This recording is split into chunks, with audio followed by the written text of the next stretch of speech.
Hi, I'm Dr. Elliot Adam from ElliotOracle.com. I'm also the author of the award winning Fearless Tarot and Tarot in Love, Consulting the Cards in Matters of the Heart.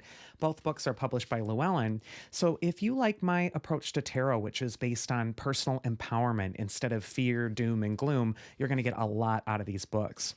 It's time for this week's Oracle reveal. So yesterday on Instagram, I placed up a photo of 3 different animals, and I asked you to use your intuition and just ask yourself which animal's calling to you, because that animal has your message.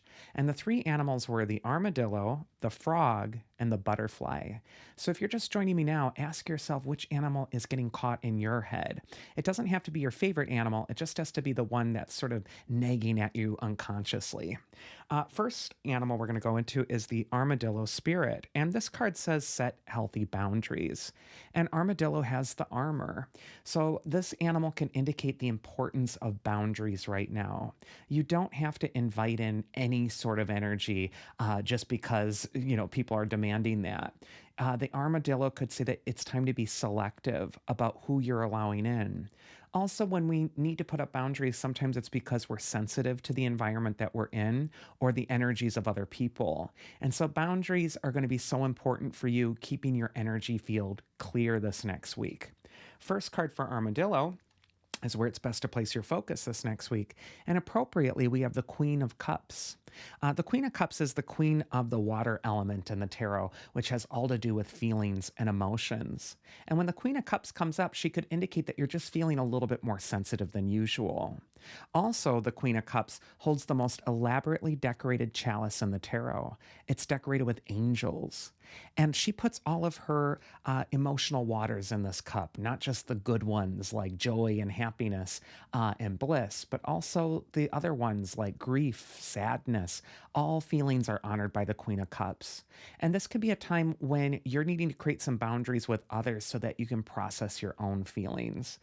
Especially since we're going into this holiday time, this could be a time when your energy is really susceptible to the input of other people. And it might be a time as well where you're just being very clear but kind about what you need for your energy to maintain its equilibrium. Second card is going to be advice from your inner wisdom if you pick the armadillo, and we get the judgment card. And the angel of judgment blows the trumpet, and all the dead rise out of the grave again. And this is a symbol that there's an awakening happening within you. The dead parts of yourself are starting to stir back to life. This could be a time of emotional or spiritual resurrection. And so it feels like you're coming back to life again. You're feeling things more acutely. I feel with both of these cards, the armadillo is saying it's important that you don't numb your feelings or block out something uncomfortable, but that you honor it, but that you also create some healthy boundaries around yourself of which to experience those emotions without feeling like you're completely susceptible to other people's energy. And then finally, we got the mythic archetype that's going to help you. And we appropriately get Artemis. The card says purity, but Artemis is also the virgin huntress. She is the goddess who goes out on her own into the forests, into the woods. She is a card of selfhood, an archetype of you really following your own path and really setting your target. She's also the archer. So this could be a time to really set your target toward what you want to invite into your life right now. I feel like the armadillo is going to be most alive when they're honoring their boundaries, when they're honoring their process, and when they're declaring that with other people. And it's just important for you to process your feelings in the way that's appropriate for you. Next, we're going to go into the frog spirit, and this card says clear out the clutter. And frog is the animal archetype that calls the rains, the cleansing rains. So this could be a time where you're kind of going through a cleansing process in your own life. It might be literally a time to clear out the clutter in your home or your environment, but it also could be a time to clear out the clutter in your head or in your heart. And also, the calling of the rains can be a symbol for tears. It might be a time when you're really expressing your own grief or allowing your own emotions to flow when we see the frog. First card for frog is where it's best to place your focus. And we got the hermit. And the hermit is the archetype of soul searching. He withdraws from the expectations of others and goes within. He's an old man with a cane walking over a bunch of snowy, icy mountain peaks, so he's not moving very fast. So, a lot of times, the hermit will govern processes that take a little bit more time or something that you want to be a little bit more gentle with. There is a wise inner being inside of your spirit. And this is a time to really go within and listen to the wisdom that's going to come from within. The hermit will often tell you that the answer is found within. And the hermit is illuminating his path with that little lantern, which means he's not afraid to go into the dark places or even to defrost old emotions that might have gotten frozen over time. It's time to let those flow again. Next, we got advice from your inner wisdom, and we do got the Nine of Wands. So, two nines. You know, the Hermit is major arcana card numbered nine, but Nine of Wands as well. Nine for me is the number that represents you're almost complete. You're in that last lap, that last leg of the journey before a new beginning. And the Nine of Wands, much like the Armadillo, is a card of boundaries. You see this figure, he's been bumped and bruised by life. He's wearing a bandage on his head, and he's gathered these nine wands. And with some of them, he's built a fence. So this could be a time for both the armadillo and the frog to be very clear about boundaries and to really allow a healing process to take place.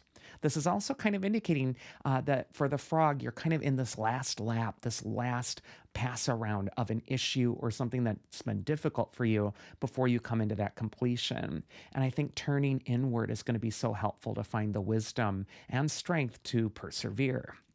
And then the mythic archetype that's going to help you is appropriately Hecate, the goddess of the crossroads. She's also the goddess of magic and setting your intentions and manifesting what you want.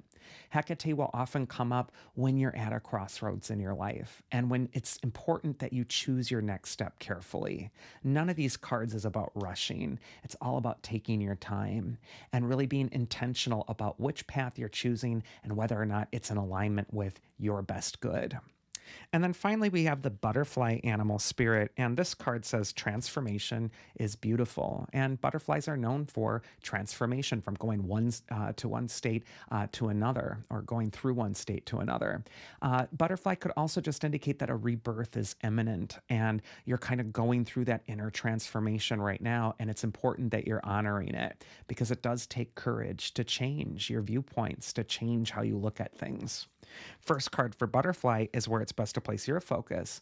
And we have that wonderful Three of Wands card, which shows a figure looking out over the seas at new lands. And the waters he's looking over are glowing orange from sunrise or sunset.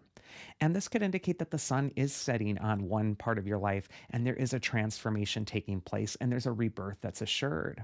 But also, this wide open panoply in front of him can indicate that the future is wide open and waiting for you. Nothing's been set in stone yet. Nothing's predestined. You get to make your own choices and you can always begin anew. Second card is going to be advice from your inner wisdom. If you pick the butterfly, and we got the moon card. And the moon is all about trusting your instincts, but also tuning into what's been going on unconsciously with your emotions because it's totally running the show.